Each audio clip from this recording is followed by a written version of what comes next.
Hi guys, as you can see I'm not painting Hero Quest minis, or am I? So yeah, I got a lovely box here, Zombicide the Black Plague. I got this for a few reasons. One, I absolutely adore zombies. Yeah, can't get enough of zombie movies. No matter how bad they are, I'll still watch them. And this, obviously you can see glorious graphics. I love the artwork in this book. And the fact that it comes with so many miniatures. So I will be having a go at playing this game as it is at some stage, but initially I got this purely for the zombies. Well, I do like these little card holders, so they're going to give me some more ideas for, well, some more card holders for Hero Quest. But it's these lovely chaps and chapesses.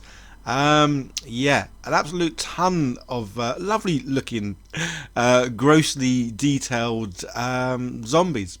And they're, yeah, Hulk zombie, so glorious. So I've taken a few out just to do a little sort of test with, just to check that I like the sort of, well, the paint style I'm doing, as I will be painting them all the same. But as you can see, one thing I don't like, that's the base. Although these bases are better than the Hero Quest ones, because these are much thinner, but yet they're still not clear plastic, which I absolutely love. So like I've done in my past videos, yeah, I'm using this cheap sort of Dremel tool to, well, basically cut off the bases. Someone did put a comment in one of my previous messages or previous videos saying, would this cut through your finger? Yeah, it'd certainly cut through the skin. Whether it'd cut through the bone, I'm not too sure. As I say, this is a cheap one, and every now and then if it gets sort of stuck on something, it will just turn off. But yeah, the blade on this is enough to actually sort of get through my skin quite easily, I would have thought. But as you can see, yeah, slow and steady wins the race on this, and it is a case of going round, sort of chipping away, getting nearer and nearer the feet. Because obviously with this, if you do chop the feet off, it's very difficult to put them back on. You could try and glue them, but it would look a mess. Although in the case of the zombies, yeah, it wouldn't really matter if their leg did look like it was broke and then sort of like chucked back on. But yeah, so as you can see, yeah, go round carefully, obviously making sure I don't chop the feet off, as well as obviously say cutting my fingers, because this would go through my skin quite nicely. And yeah, just keep trimming, say each pass you kind of get that little bit nearer. Doesn't take too long, even with sort of care and patience. This can be done in a matter of just sort of minutes, which is great. Especially when I am planning on, well, doing all the zombies from this one. Yes, obviously I'm doing homebrew Hero Quest games. And one of them is going to be, well, a town overridden with zombies. And that's why I wanted loads of lovely looking ones. And yeah, these are ideal and perfect. But say, I will have a go at playing Zombicide at some stage. And if it is good, then like most things, I'm going to get hooked and you're going to see an absolute ton of different Zombicide boxes. Well, and miniatures, which is just cool. So yeah, I've got as near as I really can with the little tool. And then best thing to do is a bit of sandpaper. Start off with some nice rough stuff first, just to help get rid of most of it. And then yeah, a very, very fine one. Just to sort of clear off the little buffy areas, and just to get sort of as near as I can to their footwear or their feet. Let me know in the comments, guys, if any of you are mad enough like me to want to go through, spend the time cutting bases off just because you prefer clear bases. Yeah, it'd be good to know I'm not the only sort of nutter out there that does this. I say it doesn't take too long, and for me it's yeah, it's well worth it, because I do prefer the look of these on clear bases on whatever sort of terrain, well, that's underneath them really. So yeah, I've gone through and done all these. So these are just like tester ones. So there's like one of each figure or style of figure that's in the Zombicide box. And I will also be doing this with the Zombicide heroes. There's some lovely looking ones in there, so yeah, definitely going to be painting them up as well. Yeah, I'm using these little little miniature holders from Greengrass. I'll leave links down below. Yeah, I'm not using the main holder because, well, I kind of prefer just using these end caps. So get a bit of blue tack on there, push the little miniatures in, primed them in black as always. Yeah, and ready to crack on and put some paint on these. Obviously going to do the dry brushing, so we're going to do dry brushing white next. But yeah, I want to try and keep these looking, well, kind of gross looking, I guess. But yeah, good old bit of dry brushing just to bring back obviously all the highlights and everything. I say again, these models, the sculpting in these is just glorious. Yeah, obviously with them just put on the blue tack, because I am pushing quite hard with the dry brush. Yeah, they just kind of fall off. But this is the great thing about the dry brushing. Doesn't matter if my fingers are still all over the miniatures. the dry brushing will dry quick. Typically I do go over twice now, only because I'm using a cheaper white paint. As you can see, it goes on looking white, but then it kind of dries a bit grey, so I do go over again with another coat. And then this is the end result. Yeah, I say these miniatures, lots of definition and interest in them, considering they are just sort of well, board game miniatures. So using Crusader skin, normally I don't like this skin on miniatures because it is quite dark looking and not very nice looking flesh sort of tone. But on these abominations, yeah, this is probably the best sort of skin tone these guys can have, because it isn't going to look too healthy. But yeah, as you can see, it pulls really nicely in all the nooks and crevices and all that. So yeah, get some nice dark areas, and then obviously some nice light areas. The joy of speed paints and slapchop painting, yeah, all the hard work and guesswork is done for you. You've just got to literally put the paint on, job done, tabletop ready. Which for me, say yeah, I love how these come out, and I'm very happy, well, with the end results. As I haven't played Zombicide yet, guys, let me know in the comments if you have, and how the gameplay runs. Is it like a nice sort of fast turn sort of event kind of game, or does it go a bit slow sometimes? Yeah, let me know. And also, if you do obviously Hero Quest, do you also do like homebrew stuff and use miniatures from other board games? Obviously, I am doing a lot of 3D printing, so there's gonna be a lot of 3D printed miniatures, figures, and furniture and the like. But yeah, so these caught my eye. The fact that it's a zombie game, I thought, yeah, I couldn't resist. I had to buy the box. Yeah, just to give these a go. Just to let you know, guys, I do get all my stuff from Chaos Cards. There's a link down below. There's also a discount code down there as well. So yeah, support your local gaming shop.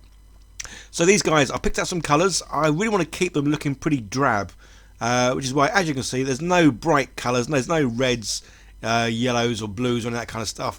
Yeah, these are going to look really dowdy, because obviously these are peasants. Yeah, and zombie peasants. So they've certainly had a tough time. So yeah, I want to keep all their colours really sort of dull, dirty. Yeah, kind of how I think peasants should have been back in the days of the good old Black Plague and all that kind of stuff. If you are new here and like what I do, it'd be great if you could hit that subscribe button and turn on the bell, as I do produce a couple of videos every week, whether they're just sort of printing minis, painting minis, making terrain up, or doing something completely different and new. So guys, yeah, don't forget, leave suggestions down below what you want to see me do in the future as well. I do love trying out new things, new techniques, or if there's just something you want to see me have a go at painting, by all means, yeah, let me know in the comments, and I'll try and accommodate. Or maybe if there's even a different paint range. As I say, obviously most of the paints I use are from Army Painter, just because I really love their speed paints and their air range. But yeah, I'm always up for trying different sort of paints by different companies, just to see if there's one out there that, I kind of prefer. But yeah, as you can see, yeah, these paints, they go on really nice. Yeah, they really do take all the hard work and guesswork out of painting miniatures. And obviously the good thing about the Speed Paints 2.0, yeah, it dries nice and quick. So as always, whenever I can, I do try and batch paint rather miniatures or the furniture, like you'll have seen in the recent video, just because it does make painting a whole lot faster, quicker. And I say, because these are all going to be from the same village, town, yeah, they can all be in the same dowdy looking colours.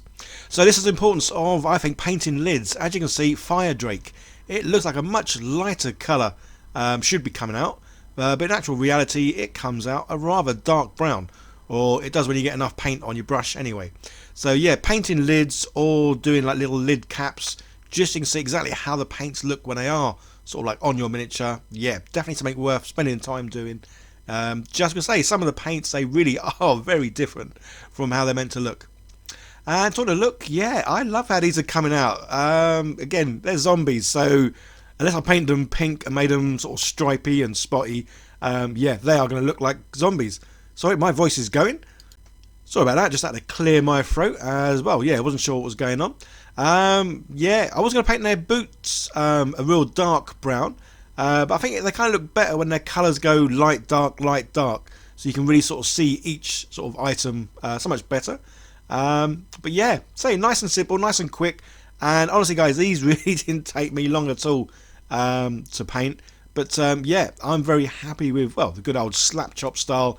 is definitely a winner for me. I know not everyone wants to do this kind of style, and some do prefer doing like layers and building it up, which is great, because obviously we're all different when it comes to well, painting miniatures and how we want them to look. So one little thing I did just do there was a bit of red and this ancient stone for their teeth, and a couple of them have got some tongues in there. But other than that, yeah, they are pretty much done. Absolutely loving how they look. Yeah, they look disgusting, and I wouldn't want to meet them on a dark corner. So just one last thing to do, just to make them look a little bit more, well, evil, bloodthirsty zombies that want to sort of bite into you. And that is, I'm going to splatter some of this blood red all over them. Again, just to make them look a bit grosser and make them look like they are, well, they've been chewing people. So good old toothbrush. Yeah, bored my son's here. As you can see, doesn't really use it. And yeah, the good old spray bit, which is why I've got the mat underneath the miniatures, just because this does get a bit messy. Both for the miniatures, my desk, and my fingers. But yeah, good old little bit of blood splatter here and there, just to really mess these things up and, well, give them that extra sort of creep factor. But as I said, yeah, the paint everywhere. But yeah, very happy with how these guys have come out. Only sort of did the blood spatter at the front because, well, that's where all the blood spatter is going to be when these guys are chomping down on you. But yeah, so I love how these have come out. Just another 50 odd of these to do, and I'm laughing. Right, I'm off to try and clean my fingers, although I did give them a bit of a wash, bit of a clean. Didn't get it all off, as you can see by my finger there. So now they're done, time to stick them on their clear bases. So yeah, I get these from Fluid 3D Workshop. There's a link down below, guys. They do all kinds of bases, whether it's the clear ones or the normal sort of black ones. And then yeah, it's simply a case of gluing them down. So I'm often asked about gluing as well. What glue do you use? I'm using the Army Painter Super Glue, but in general I use whatever cheap glue I can buy off Amazon. Obviously these clear bases, if you do get glue anywhere else on them, it will go frosty and you will see it. So yeah, you need to be careful just to get enough glue on their feet to make sure they will stick to the bases, but obviously not too much that it just sort of pours all over the place. And there we go. Hope you enjoyed the video, guys. I certainly enjoyed making these, and I say I do love the colour scheme of these ones, and we'll certainly be doing this for, well, all the others. And as mentioned at the beginning, yeah, I'm going to be initially using these in my Hero Quest homebrew game, which will be in a couple of weeks' time, so I've got a bit of time to work out exactly the ins and outs of the quest, and it gives me a bit more time to obviously get some more of these lovely zombie figures done, as these are going to make up, well, the vast majority of the next quest, I think. But as you can see, yeah, I think they look perfect with the miniatures from Hero Quest, and I love the fact they are all the same size, which makes things just perfect. Okay guys, another video on the screen. Give that a click to see more of what I do. Don't forget to hit that like button, turn on the bell, like, share, subscribe, leave loads of comments, all that great stuff. You guys all take care, and well, I'll see you in the next one. Bye for now.